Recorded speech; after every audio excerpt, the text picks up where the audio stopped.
On December 19th, 1843, a small book entitled A Christmas Carol in Prose, being a ghost story of Christmas, appeared in London bookstores. The author, Charles Dickens, was at a low point in his career. He was debt-ridden, dispirited, and his wife was pregnant with their 5th child. And he hoped against hope that the proceeds from this work might help to keep his creditors at bay. His publisher had turned the book down. So Dickens took an enormous financial risk by publishing it himself with what little money he had. And he was all too aware that this might end his career as a novelist. However, within 5 days, the first run of the book, 6,000 copies, had sold out. This little book took London by storm, and a year later, Christmas of 1844, 13 editions of the book had been released. Dickens had been inspired to write this story after a visit to the Field Lane Ragged School, one of several such institutions founded for London's half-starved, illiterate street children. After that visit, and after a stay with his sister, Fan, you might remember the name of Ebenezer Scrooge's sister in A Christmas Carol, Dickens' sister Fan had 2 small children, 2 sons, one of whom was frail and sick. Again, reminiscent of Ebenezer Scrooge and the story. Dickens began to write his little novella. He wrote at a fevered pitch. He had started it in October and hoped to get it finished and published before Christmas. He finished it in a mere 6 weeks. And he would later describe the writing as a spiritual experience. Recently, I saw this story, A Man Who Invented Christmas, on DVD. You might remember this movie came out a couple of years ago. And as I watched it, I wondered to myself if this story might have something to tell us today. A Christmas Carol appeared at a time in history when the Industrial Revolution was in full swing. A period when Britain was emerging as a manufacturing mega. There were steam trains, water power, and mechanistic innovations were appearing at a rapid clip. And Britain was appearing as one of the world's economic superpowers. Dickens was fascinated by all of these technological changes, but he was also observing that as society mechanized, it was also requiring fewer and fewer workers. Dickens was more interested in the darker, crueler potential that these transformations were taking on our society and the inequalities that it was creating. Yes, Britain's economic wealth was growing exponentially. Certainly the means to take care of the poor were there, but because of the greed and the prevailing economic theories of that time, The powers to be were enacting laws about debt repayment and forcing many people into workhouses and debtors' prisons. Many of the economic theories of that time were based on the population theory of one Robert Malthus. Malthus argued that in situations of abundance, such as England was going through at that time, the populations would grow exponentially, but the food supply can only grow linearly. And remember, this was long before any of the modern methods of birth control were available. Malthus believed there were only two solutions to this problem. People would either have to practice moral restraint, abstinence, to reduce the birth rate, or the inevitable outcome would be checks on the death rate through famine, epidemics, plague, and war. And it may be inconceivable as today, but Malthus's view was that these disasters were part of an unavoidable natural law. For Malthus, these checks on population growth represented punishment for those who were unable to limit population growth through moral restraint. He even called them positive checks, because if society refused to intervene, if society tried to intervene through social programs that lent support to the poor, this would only increase their numbers, leading to even greater aggregate misery, and in the long run, an even worse catastrophe. In summary, he was arguing that we were acting foolishly if we aided the poor. Now, Malthus's theories, Malthusian economics, were so widely accepted at that time that they became part and parcel of the poor laws of that time. And these laws abolished virtually all relief for the poor outside of workhouses. Someone applying for relief had to pawn all of their possessions and enter a workhouse before any relief was granted. A man doing so, his wife and children would either enter the workhouse also or were forced to go to the cotton mills. In any case, the family was broken up and treated very harshly in order to discourage it from being a public charge. The idea was to make public assistance so unbearable that most people would rather starve quietly than submit to the indignities. Well, this system became the very basis of English poor law policy, and remained that way from 1834 until early in the 20th century. Given such a state of affairs, it's little wonder that a Karl Marx would emerge at this time in history and create his philosophy that we read about in the Communist Manifesto for oppressed workers. Yes, there's a long history of blaming the poor and downplaying other possible sources of inequality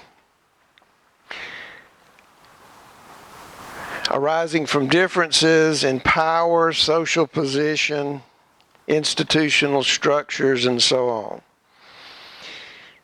This rationalization is often followed by an argument that attempts to help the poor only serve to increase the incentive for immoral behavior.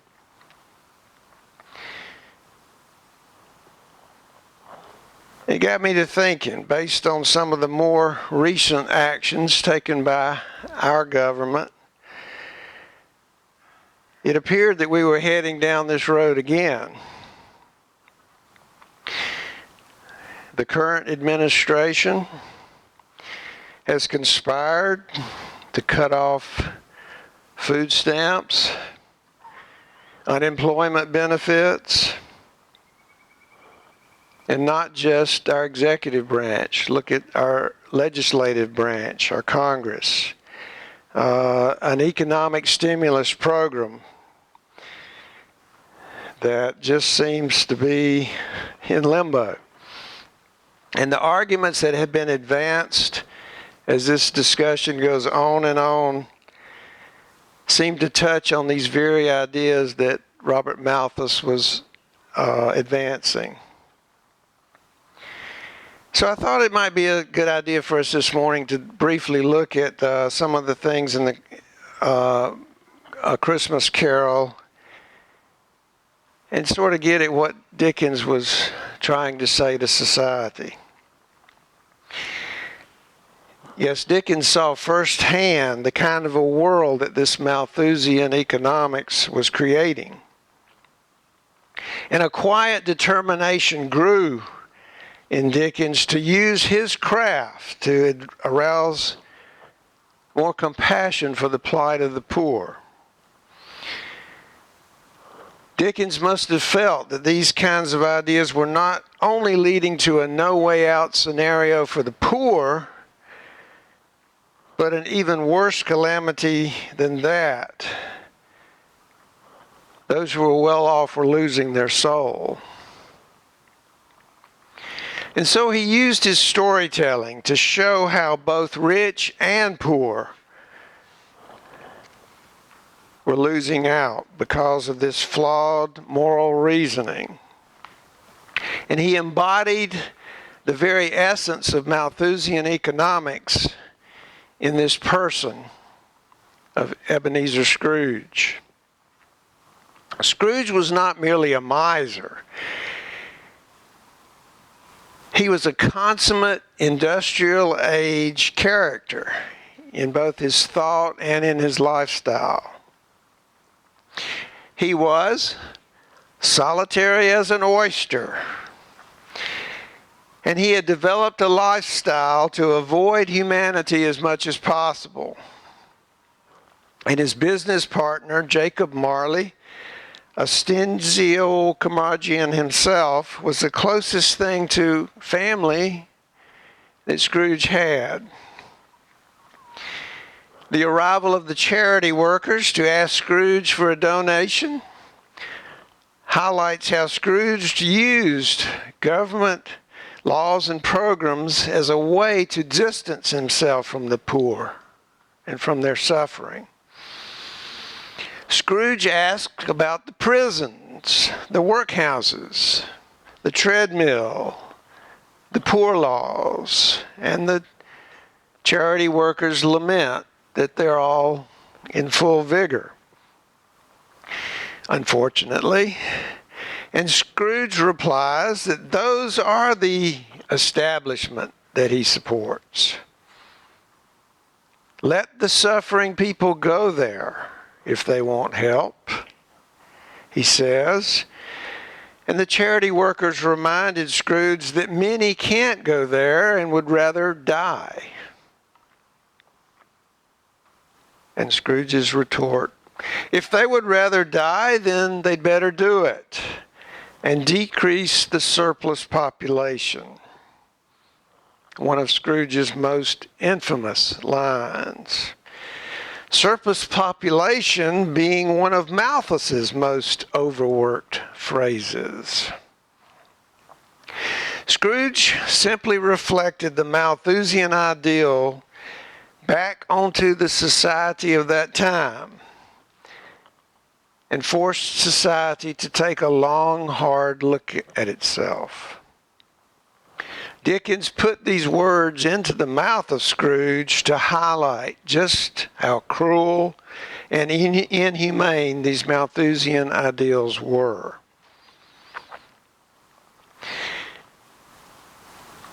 However, unlike Karl Marx's theories, Dickens offers no demands about Scrooge being forced to share his wealth. Dickens wasn't advocating a government redistribution of wealth. In fact, Dickens doesn't advocate anything about the government's role in helping the poor, nor does he give any specifics about anything beyond individual intervention. It is a post-conversion Scrooge that whispers to the charity workers the amount of money he decides to give to the poor, and simply leaves it to our imagination as to what is the right amount. By today's definitions, Dickens would be considered a progressive. Yet he held no illusions about the government nor its ability to fix the problem. That a government should help was certainly within his worldview. But if you take a quick glance at all of his novels, particularly Oliver Twist, more than anything, he sort of demonstrates government's efforts to intervene quickly become bureaucratic, inefficient, incompetent, and usually downright corrupt, often working against the very people they purport to help. A Christmas Carol is a call upon the individual to help. There's nothing about A Christmas Carol to suggest that Dickens was offering an economic plan to solve the world's problems. In the persona of Scrooge, Dickens is simply challenging us to take a hard look at how we make money, what we do with money, and its impact on the people around us. Dickens never seems to begrudge the fact that Scrooge has money, only that he is not compassionate about how he uses his money. And this is the brilliance of Dickens. He introduces Scrooge as a caricature, but then he spends the rest of the story dismantling this caricature that he's created. We learn how Scrooge became Scrooge, not as an excuse, but just to give us an understanding of how that potential is there, and that hard-heartedness can lie in all of us. Given the crass commercialization of the season we're in and the materialistic excesses, who among us can honestly say that you yourself don't want to growl, "Bah, humbug," at some point? Dickens shows us that there is a compassionate human being buried beneath the golden hoard of even the stingiest misers we can imagine. And given our leadership, it's not really necessary to use your imagination. Dickens walks that fine line in developing this character of Scrooge. making him both the epitome of avarice and yet still comical and even pitiable. Of course, none of us have ever felt the burden of financial distress, have we? No one here has experienced insecurity or fear because of the strain of debt or other monetary obligations. This story Dickens tells us of Scrooge's redemption holds so much power over us because Scrooge's wounds are our wounds. Intuitively, we know that some psychological trauma made Scrooge the way he was, and the persona he has become is merely a defense mechanism caused by some calloused or insensitive person or institution from his past. We know that even before we see those scenes he's shown by the ghost of Christmas past. Who here today can say there is not a little bit of a Scrooge in them? Haven't we all been hurt at some time or another by someone else's stinginess and greed? Scrooge is merely this tragic comic exaggeration of the protective shell that we all probably bear on some level. Because the world is a cold, cruel, and indifferent place at times. And people on most any economic level at some time have felt some bitterness and resentment rise up in them and have felt that they have been victimized by an unjust system. Some part of us simply can't help but identify with Scrooge. But Scrooge is saved from this bitterness and resentment by a visit from Marley's ghost.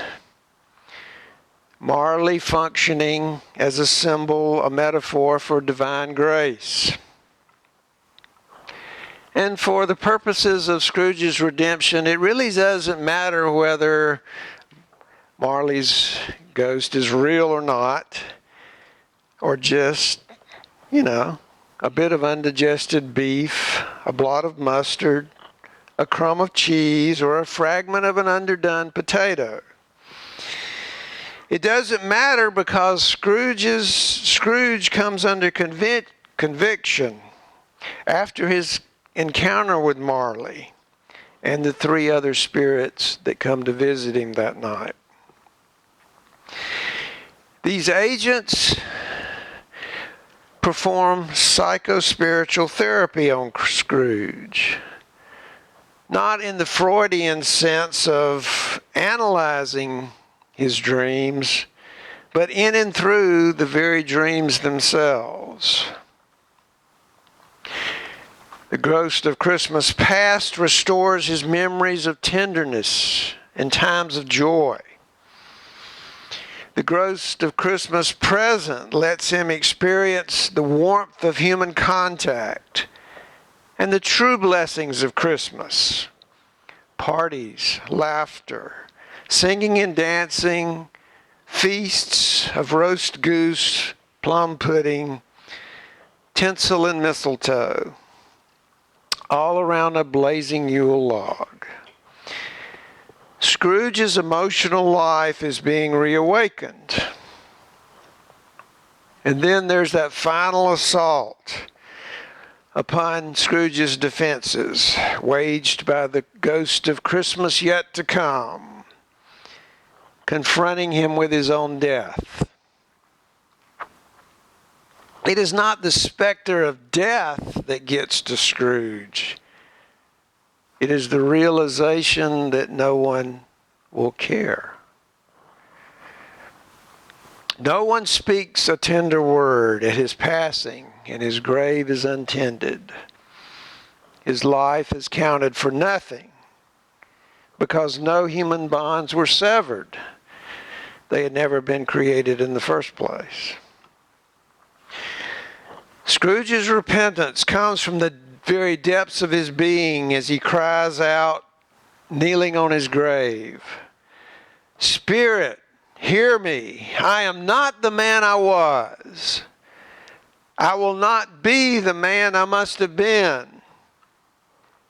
Why show me this if I am beyond all hope?" Scrooge's redemption follows a sequence typical of many conversion experiences. Christians speak of this pattern as the acknowledgement of sin, remorse, repentance, and salvation. Buddhists talk of the Four Noble Truths: the recognition of suffering, the origin of suffering from within ourselves, the alleviation of suffering by surrendering attachments, and finally, the discovery of nirvana. Scrooge gives us remembrance, regret, contrition, and joy. This is an old pattern, explained with many different paradigms in different words. But in A Christmas Carol, Dickens tells us the story of spiritual transformation without the use of any religious words or symbols. I think that's why the story resonates so much with the public at large and resonates with Unitarian Universalists. You could say that this is our salvation story. This is our redemption story. Of course, it's no accident that Dickens infused this story with Unitarian values. Dickens was a Unitarian. Just listen to these words Dickens spoke through Marley's ghosts. "Mankind was my business. The common welfare was my business. Charity, mercy, forbearance, and benevolence were all my business." Marley is admonishing Scrooge with the essence of the second of our 7 principles: justice, equity, and compassion in human relations. And we can hear our principle of the inherent worth and dignity of all, as well as the interdependent web of existence, in his nephew Fred's words to Scrooge. I have always thought of Christmas time when it comes around, apart from the veneration of its sacred name and origin, if anything belonging to it can be apart from that, as a good time, a kind, forgiving, charitable, pleasant time. The only time I know of in the long calendar of the year when men and women seem by one consent to open up their shut-up hearts freely, and to think of people beyond them as if they really were fellow passengers to the grave, and not another race of creatures bound on other journeys. And therefore, Uncle, though it has never put a scrap of gold or silver in my pocket, it has done me good and will do me good. And I say, God bless it. And so this morning, I leave you with this. Our salvation does not come to us by believing certain things. It is a salvation wrought in us by the recognition of our common humanity and the healing of our woundedness. It is salvation by the cultivation of character, by becoming what we are intended to be through a measure of divine grace. May all of us remember and honor in our lives Scrooge's words after he had a chance to reflect on all that he experienced as a result of that measure of grace. I will honor Christmas in my heart and try to keep it all the year. I will live in the past, the present, and the future. The spirits of all shall strive within me, and I will not shut out the lessons that they teach. And so may God bless us, everyone.